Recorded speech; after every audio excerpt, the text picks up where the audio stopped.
Hey everybody, it's Dave Juno, the Meniere's Disease Warrior. How y'all doing? I'm doing pretty good for Thursday. It's going to be a busy weekend for me with live streaming and doing all this stuff and being down at church. So I'll probably make a video at some point saying how I'm doing with it because it's a lot of noise, it's a lot of music, it's a lot of lights, it's a lot of this, that, and the other thing. So, I'll let you know. But last week I saw a post, somebody asking about hearing aids, if they can help with Meniere's. And, a lot of us, like myself, answered, well, yeah, hearing. And some people said tinnitus because they have the thing with the background noise, the white noise. And yeah, white noise and that stuff can help with tinnitus. It can mask it. And it's a good thing. So I kind of like that. And I thought about it. I'm like, I've been so excited because I can hear. Really never bothered to kind of check it out. And this channel's based on, a lot of it's based on my experiences. And I do get inspiration from your posts. So, in groups. So I'm kind of like, I never really checked it out. Let me check it out. So, for the last few days, every couple of hours or so, I would take my hearing aids out for a few hours. And it's usually really just this one. I'm deaf in this ear, so any sound that comes on my right side goes right into from my left side goes into my right ear. So I kind of was like, okay, let me check this out. So I would do it, and I noticed my left ear would get full or feel full. And I noticed, that's when I kind of was like, this, that, and I'm like, So I put it back in, and I'm like, after 20 minutes or so, the fullness went away. And the tinnitus got better.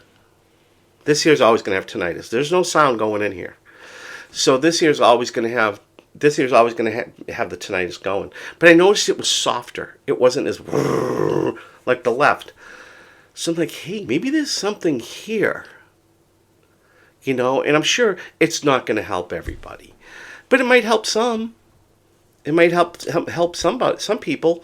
So I'm not saying go out and buy hearing aids, because if you have hearing, you really shouldn't. If your hearing's fine, you really shouldn't be messing around with hearing aids. But the thing is, it's like it's like I do notice a difference. Can it help? In my opinion, it can. Now I know someone's going to come up with some research thing and say, "Well, see, this is what it's." I don't give a shit what it says. If it's helping me, it works. And excuse me, and that's always been my issue. If it helps somebody, then great. If it doesn't, then it doesn't. And so I noticed a difference. And I noticed a difference today too, because I took them out. I had to go in the supermarket and I took them out before I went in. And within 5 minutes I was like, and then I put them back in. And I was still a little wobbly, but it was so much better. The fullness wasn't there. It was just so much better. So for me, it's helping. I don't know if it's going to help for you, so I wouldn't tell you to run out and get hearing aids. Okay? I'm not that type of person that says my way is the only way, because I know it's not. I'm not that stupid to make a statement like that. And I could, for case in point, my friend somebody shared one of my friend Allie's videos, the carnivore diet lady. She's a friend. If it's helping her Meniere, so be it. But somebody had shared her video in a group and said, this is the only way to put your Meniere's in remission. It's not the only way. And I think sometimes we have to learn that that's not the only way. If it works, fantastic. But it probably doesn't work for everybody, and it's not really for everybody, the carnivore diet. Now, I'll be honest, I do somewhat of the carnivore diet because I'm a diabetic. And the more protein I get into me, the better I am. Okay, if I'm eating a bunch of bread and crackers and whatever, that's not very good for my blood sugar. It's going to spike it. That's gotten, that plus the Ozempic and the metformin has gotten my blood sugar, my A1C, from 11 down to 6.9 the last time I checked it, and it's still going down. So I'd rather do that than be taking insulin once a day or having Ozempic once a day. Have to switch to the Ozempic once a day instead of taking it once a week. So yeah, for diabetes it works for me. For this and that, for Meniere's I don't notice a difference. So you make a very bold statement by saying that.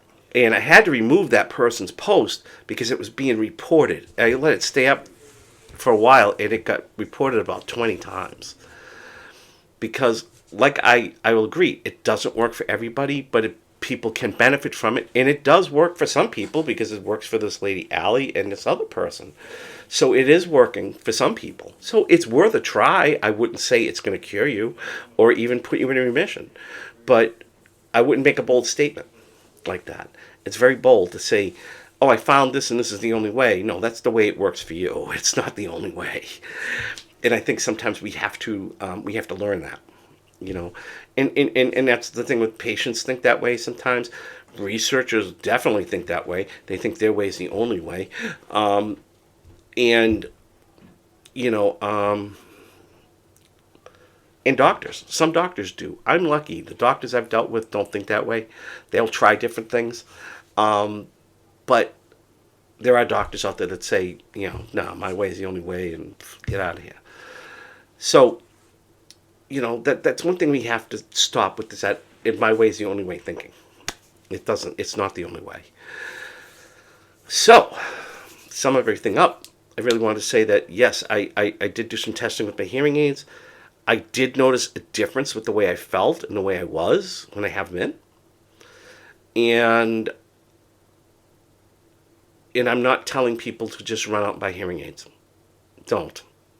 Talk to your doctor first, because the hearing aids are expensive. If you don't have the right the insurance for it, it can be extremely expensive. So I would not run out and buy hearing aids. I would talk to your doctor and make sure you need them for hearing, because I do. If you don't need them for hearing, what's going to happen is you're going to put them in, and then your body's going to get your ears are going to get so in tuned to having that help that you're going to end up needing them full time. It's like when an eye doctor tells you, oh, you only need your glasses for reading. And you get a pair, you put them on, you don't like them, you never put them on. And then the next thing you know, you need glasses 24 hours a day. Because you're not using them. And the other effect is, because this happened to my father-in-law, he needed glasses for reading. He just put them on, left them on, and now he needs glasses permanently 24 hours a day like I do. I don't know what happened with me. I was 8 years old and I needed glasses. I've been wearing them ever since.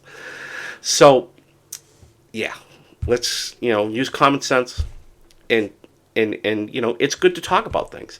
It was a great question about the hearing aids, and I'm glad I was able to do something to see if it helped me, and maybe it could help you. So on that note, I'll talk to you all later. Have a great weekend. Take care.